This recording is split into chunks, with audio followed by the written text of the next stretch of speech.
فرمایا بیٹا بات سننا، میری ڈیڈ باڈی کو اٹھانا اور حضور کے جا کر کے روزے کے سامنے رکھ دینا، اگر اجازت ملے تو دفنا دینا، نہ ملے تو ہول قبرستان جمع چھوڑیے۔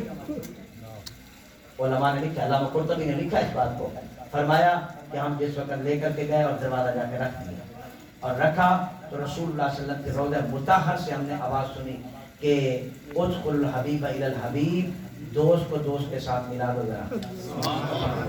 ہم نے اس آواز کو سنا تو ہم نے دروازہ کھولا، حضرت صدیق اکبر پر دفن کر دیا۔ یہ حضرت سیدنا صدیق اکبر ہیں رضی اللہ تعالی عنہ۔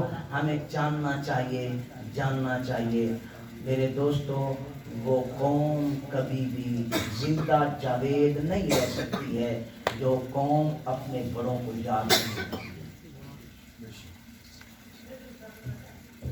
اچھے خاندانوں کے جو لوگ ہوتے ہیں نا، وہ اپنے بچوں کو شروع سے سکھاتے جاتے ہیں کہ ہمارے خاندان کا سردار فلاں ہے، ہمارے خاندان کا بڑا فلاں ہے، تیرے دادا فلاں تھے، تیرے پردادا فلاں تھے، وہ ابھی سے بتاتے جاتے ہیں تاکہ بچے کے اندر ان کی صفات ایسا ایسا منتقل ہوتی جائے۔ تو جو قومیں اپنے بڑوں کو یاد نہیں رکھتی ہیں وہ ہمیشہ ایک نہ ایک دن مٹ کے چلی جاتی ہیں۔ حضرت سیدنا صدیق پر ہمارے بڑے ہیں، حضور پاک صلی اللہ علیہ وسلم کے صحابہ میں سب سے بڑے ہیں، بلکہ امتیوں میں سب سے بڑے ہیں حضرت سیدنا صدیق اکبر رضی اللہ تعالیٰ عنہ۔ آپ کی زندگی ہمارے مشعل راہ ہے۔ حکمران بھی اگر صدیق اکبر کے طریقے پہ آئیں تو پاکستان کے قرضے اتر جائیں گے، پاکستان کی طرف خوشحالی آ جائے گی، ملک میں ہر طرف ہریالی آ جائے گی اگر وہ نقش قدم اپنا لیے جائیں جو نقش قدم نبی پاک صلی اللہ علیہ وسلم کے بعد صدیق اکبر نے اپنائے تھے، فاروق اعظم نے اپنائے تھے، حضرت عثمان غنی نے اپنائے تھے، حضرت علی مرتضیٰ نے اپنائے تھے، حضرت حسن نے اپنائے تھے، حضرت سیدنا امیر معاویہ رضی اللہ تعالیٰ عنہ نے اپنائے تھے۔ اگر ان نقش قدم پہ چلا جائے تو ہمارے ملکوں میں دنیا کے اوپر ہریالی آ سکتی ہے۔ مگر یاد رکھنا، مسلمان ہونے کے ناطے جتنے ممالک موجود ہیں جہاں اسلام کی باتیں ہوتی ہیں، مسلمان کی باتیں ہوتی ہیں، کلیئر بات میں کہنے لگا ہوں، اگر ان کے نقش قدم پہ نہیں چلو گے، ماتھے رگڑتے رہ جاؤ گے، ملک میں امن نہیں آ سکتا ہے۔ اگر ملکوں میں سکون آئے گا تو اسی انداز سے آئے گا جو انداز محمدی ہے۔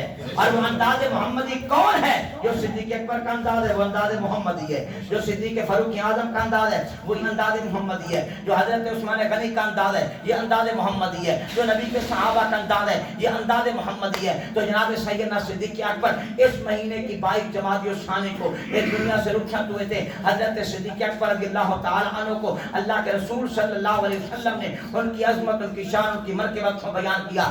صدیق اکبر کو دیکھو، حضرت نبی پاک صلی اللہ علیہ وسلم کے ہر جگہ تمہیں ساتھ نظر آتے ہیں۔ حضور نے پہلے کلمے کی بات کی ہے تو صدیق اکبر ساتھ ہیں۔ حضور دنیا سے جانے لگے تو جناب صدیق اکبر رضی اللہ تعالیٰ عنہ ساتھ ہیں۔ حضور روضے میں پہنچ جاتے ہیں، حضرت صدیق اکبر وہاں بھی ساتھ ہیں۔ حضور روضے سے اٹھ کر کے آئیں گے تو صدیق اکبر اس وقت بھی ساتھ ہوں گے۔ تو جناب صدیق اکبر جو اتنے موقع پہ ساتھ ہیں تو پھر کہنا چاہیے کہ واہ صدیق، بلند آواز سے کہیں واہ صدیق، واہ صدیق، اور بلند آواز سے واہ صدیق، واہ صدیق، واہ واہ صدیق، واہ واہ صدیق، واہ کہ تیری عظمت کے کیا کہنے کہ تجھے عظمت ملی ہے تو نبی بولتے کہ تجھے شان ملی ہے تو نبی بولتے کہ تیری عظمت کی بیانے نبی بیان کرے، تیری عظمتوں کو بیان اللہ کا نبی کرے، تیری شانوں کو بیان اللہ کا نبی کرے، تیری عظمتوں کے ترانے اللہ کا نبی گائے، تیرے مقام کے ترانے اللہ کا نبی گائے، تیری منقبت کے ترانے اللہ کا نبی گائے، تیری شان کے باتیں اللہ کا نبی کرے۔ تو جن کی زبان سے،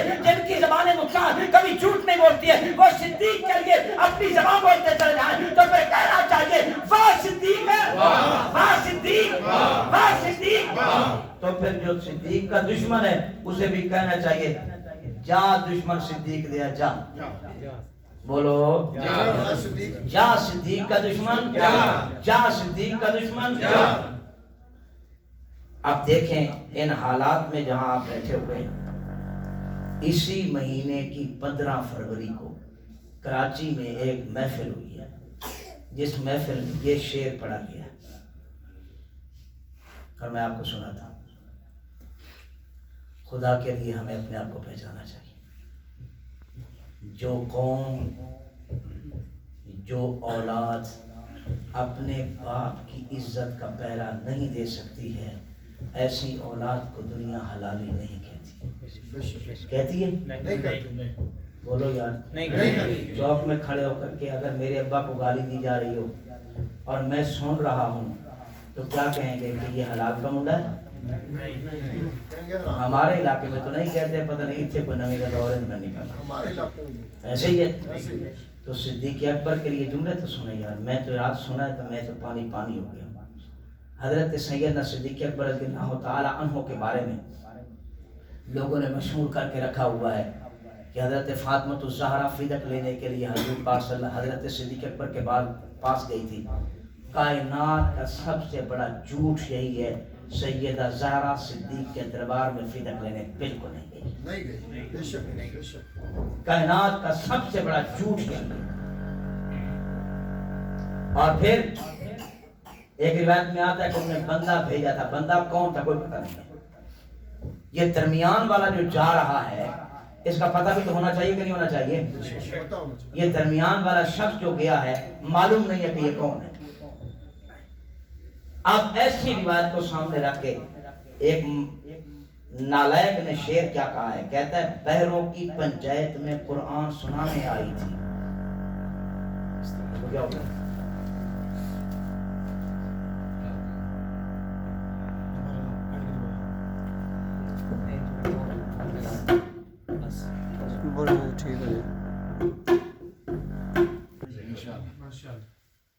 یہ بکتا کیا ہے کہ حضور پاک صلی اللہ علیہ وسلم کے صحابہ اکٹھے تھے اور صدیق اکبر کا دربار تھا، اور صدیق اکبر کے دربار میں سیدہ زہرا گئی تھی فدق لینے کے لیے، اور نبی کے تمام صحابہ کو کہہ رہا ہے کہ بحروں کی پنجیت میں قرآن سنانے آئی تھی۔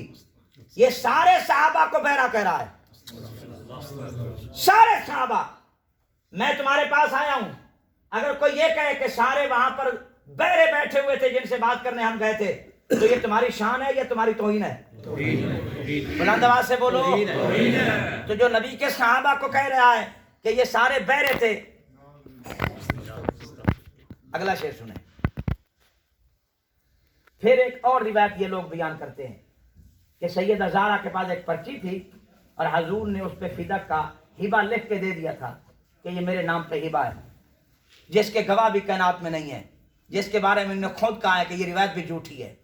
اور کہتا ہے کہ حضرت صدیق اکبر کو کہتے ہیں وہ پرچی دکھانے گئی تھی، تو اگلا شعر وہ کہتا ہے کہ ان پڑھ کو پیغمبر کی تحریر دکھانے آئی تھی۔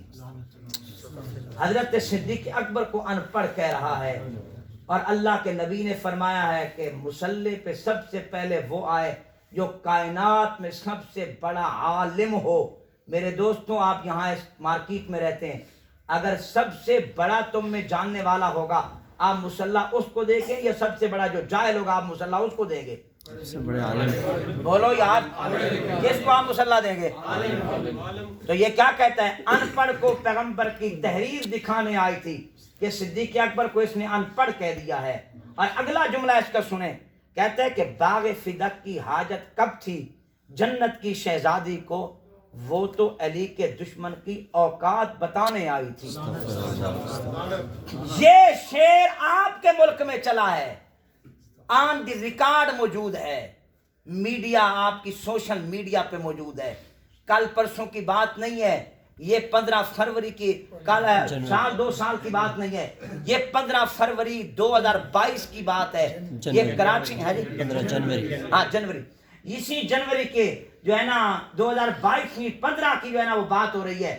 اسی میں اس نے کہا ہے آپ کے لاہور کا ہے جس کا نام ہے نوید عاشق، یہ آپ کے لاہور میں رہتا ہے، اکھاں کھولو اکھاں، ہمیں اپنی جائیداد کا دشمن نظر آتا ہے، ہمیں پراپرٹی کا دشمن نظر آتا ہے، ہمیں عزت اپنی کا دشمن نظر آتا ہے، افسوس ہمیں نبی کے صحابہ کا دشمن کیوں نہیں نظر آتا ہے، ہمیں نبی کی عزت و ناموس کا دشمن نظر کیوں نہیں آتا ہے، ہمیں صدیق اکبر کی توہین کرنے والا دشمن نظر کیوں نہیں آتا ہے۔ میں یہ تمہیں نہیں کہنے لگا کہ تم باہر جاؤ اور جا کر کے کسی کا گریبان پکڑ لو، خاشا وکلا، میں ایسا نہ کوئی جملہ کہنا چاہتا ہوں اور نہ اس کے قائل ہیں، لیکن اتنا تو ہونا چاہیے کہ انسان کو یہاں یہ کہنا چاہیے کہ واہ صدیق واہ، وہاں یہ بھی کہنا چاہیے کہ صدیق کا دشمن مومن ہو سکتا بلند آواز سے، صدیق کا دشمن مومن ہو سکتا نہیں، صدیق کا دشمن ایمان والا ہو سکتا نہیں، کائنات کا سب سے بڑا کافر ہے جو نبی کے صحابہ کو بکتا ہے. آواز سے کہیں ٹھیک کہہ رہا ہوں کہ غلط کہہ رہا ہوں؟ اس نے اس تحریر میں نبی کے صحابہ کو بہرا بھی کہا ہے. اس نے اس تحریر میں صدیق اکبر رضی اللہ تعالی عنہ کو ان پڑھ بھی کہا ہے. اس نے اسی شعر میں حضرات نبی پاک صلی اللہ علیہ وسلم کے صحابہ اور بالخصوص صدیق اکبر کو حضرت علی اور مرتضیٰ کا دشمن بھی کہا ہے. ارے ڈوب کے مر جاؤ، تمہیں یہ سوچنا چاہیے تھا کہ آخری موقع پہ زہرا کے کفن کا انتظام جس شخصیت نے کیا ہے وہ صدیق کی بیوی ہے.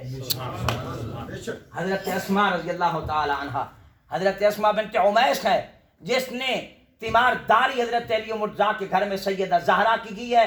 اور جب آخری موقع آیا تھا تو حضرت سیدہ اسماء نے ایک بات کی تو حضرت اما فاطمہ الزہرا کے منہ سے خوشی سے آپ کی ہنسی اور مسکراہٹ نکل گئی. فرمایا میرا جنازہ کیسے اٹھایا جائے گا، بے پردگی نہ ہو جائے. تو سیدہ اسماء نے کہا تھا میں نے یمن میں دیکھا ہے وہاں جب عورتوں کے جنازے اٹھتے ہیں تو وہ ایک چبوترا اس کی چارپائی پہ بنا دیتے ہیں اور اوپر کپڑا ڈال دیتے ہیں. تو سیدہ زہرا نے کہا ذرا بنا کے تو دکھانا کی میں خریدا ہوتا ہے. حضرت سیدہ اسماء نے وہ کر کے دکھایا تو حضرت سیدہ فاطمہ الزہرا کی مسکراہٹ نکل گئی اور سمجھ گئی کہ جیسے دنیا میں میرا پردہ قائم رہا ہے مرنے کے بعد بھی قائم ہی رہے گا.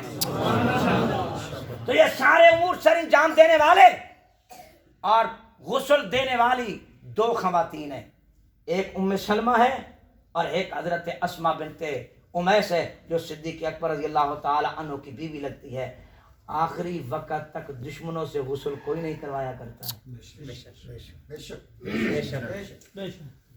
موت کے موقع پہ منافقت کے پردے ٹوٹ جایا کرتے ہیں. موتوں کے موقع پہ کبھی منافقت نہیں چلتی ہے، ہمدردی چلا کرتی ہے. اگر صدیق اکبر رضی اللہ تعالی عنہ کے اندر حضرت علی و مرتضیٰ کے گھرانے کی محبت نہ ہوتی تو اپنی بیوی کو علی کے گھر بھیجتے؟ بلند آواز سے کہیں بھیجتے؟ تیمارداری کرواتے؟ غسل کرواتے؟ کفن کا انتظام کرواتے؟ بولو بولو کفن کا انتظام کرواتے؟ نہ، یہ کبھی کچھ نہ ہو سکتا. تو دوستو آج سے تمہیں یہ درس لے جانا چاہیے، آج سے تمہیں یہ سبق لے جانا چاہیے. بچوں کو، بڑوں کو، بوڑھوں کو، اپنوں کو، بیگانوں کو، جاننے والوں کو، نہ جاننے والوں کو یہ یاد کرا دیجئے کہ نبی کے صحابہ میں اگر سب سے بالا ہے تو صدیق اکبر ہے. کون ہے؟ صدیق اکبر. نبی کا یار غار کون؟ نبی پہ اپنی دولت ساری لٹانے والا کون؟ نبی مکرم صلی اللہ علیہ وآلہ وسلم کی بیوی سید عائشہ کا باپ کون؟ نبی کے ساتھ ان کے بعد آنے والا، ان کی قبر کے ساتھ آنے والا کون؟ حضرت سیدنا صدیق اکبر ہیں. اللہ تعالیٰ میرا اور آپ کا حامی و ناصر ہو. اب جس کا جی چاہے وہی پائے روشنی، ہم نے تو جلا کے دل سگے ہمارا. دعا کے لیے میں درخواست